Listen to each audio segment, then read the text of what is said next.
Have you ever noticed, I was watching a really good video from Idle recently, where he replays Guild Wars 1. Have you ever noticed how people have really good things to say about Guild Wars 1?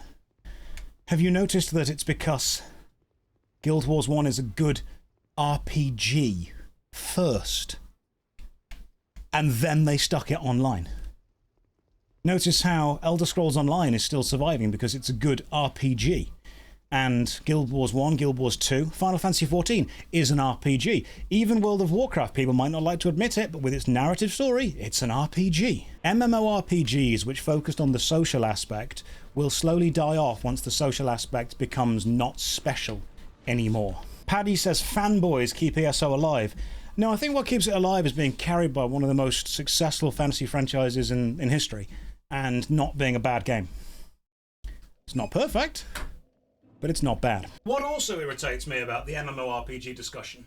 Sometimes when I try to discuss MMORPGs, I feel like I'm talking to a cult who are obsessed with their game and think other game bad.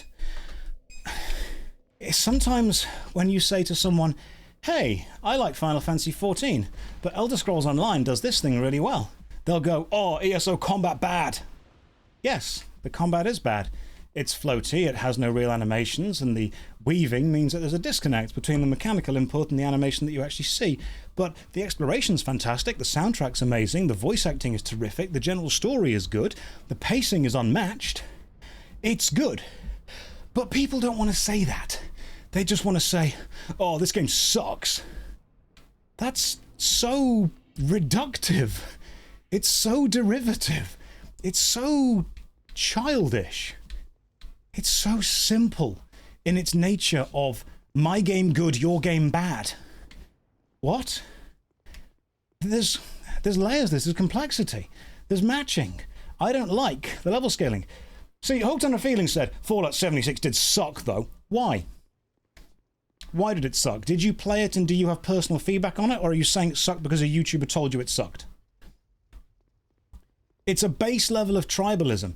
If you're saying Fallout 76 actually launched with a lot of bugs that made the game unplayable, and the lack of NPCs meant the world felt empty and there were too many exploits and too many players and stuff like that, then yeah, I can understand if you have legitimate criticisms with the game, but it's far better than Anomaly Zone. It wasn't Fallout and had no content, Lamau. No, it did have content. When you say these kind of hyperbolic things like it had no content, are you saying that you log in and there's literally nothing to do? Well, there were items to collect, there were some enemies around there were some PvP things going on, there was some kind of stuff to explore. People always say to me, I just want a game that you can explore. Okay, here you go. There's no content. Discussion in video game media is so close to dying because you're not trying to discuss the positives and negatives of a video game with someone who likes video games. You're trying to discuss the positives and negatives with a hyper fan of a specific franchise who hates another franchise because their side told them to. And I see this so strongly in MMO RPGs specifically, because whenever I try and have a balanced take on any specific game, fans of that game tell me I'm wrong because their game is perfect, and haters of that game tell me I'm wrong because that game sucks. It's happening everywhere. It's happening in politics, it's happening in video games, it's happening in hobbies, it's happening in communities. Anytime, this is one thing I have noticed, absolutely any time there is a vote on anything, what you have is a popularity contest of the person, not the ideals behind it, not the game mechanics. If I were to say to a load of people, what do you think has better combat, Neverwinter Online or Final Fantasy XIV? Now, I actually personally think Neverwinter Online has a better combat system than Final Fantasy XIV. I think Final Fantasy XIV has an excellent grouping system with a good boss mechanic and lots of decent raids, but moment-to-moment interaction combat, I think Neverwinter does exceptionally well. It's fast, it's snappy, it's smooth, there's a lot of different systems to it, it's very engaging, but no one would ever vote for Neverwinter on that because Final Fantasy XIV is just more popular. Therefore, it would win because it has more players. Woogie says they're both crap. Woogie, if you want to live in your little pit of negativity and hate everything in the world, that's absolutely fine, but I'm not going to join you. I think they're actually both good.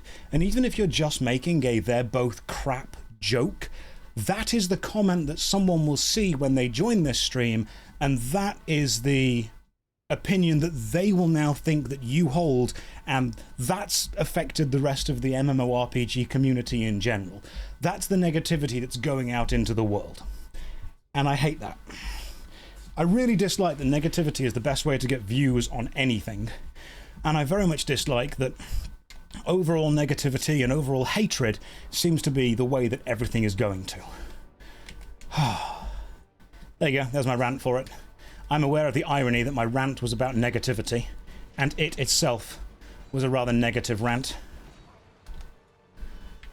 I don't want to wear armor, but I will if these guys keep killing me. We don't need more drama in the world, man. We've got enough. More players, higher chances of watching a video, more systems. Yeah. I guess I just find working in the MMORPG space a little bit challenging sometimes because of the endless negativity that is faced and the cult-like mentality that the majority of the player base of these games have. It's really draining mentally and physically to deal with. It's exhausting because you're dealing with people who do nothing other than play one game constantly. They have more knowledge in one game than I will ever have. In fact, this is a point that I've written in the video that I'm bringing out in a minute. I'm going to bring out almost an apology video, believe it or not, for the Anarchy Online video.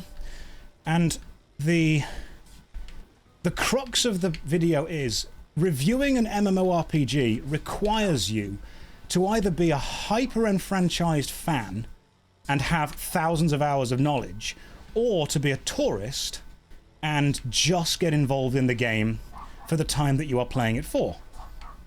So that means that you are already effectively limiting who is going to review your game, which means your game is either being reviewed by a hardcore superfan or by a tourist that will never see the level of success that a hardcore superfan sees. That means that these two kind of connections, if you will, they're not going to be able to meet up or understand each other. They're not going to be able to have that group. The hardcore superfans will not care about the new player experience because to them the good bit is further into the game, and the brand new tourist will not experience the good bit. They'll focus on the brand new player experience, which the superfan doesn't care about.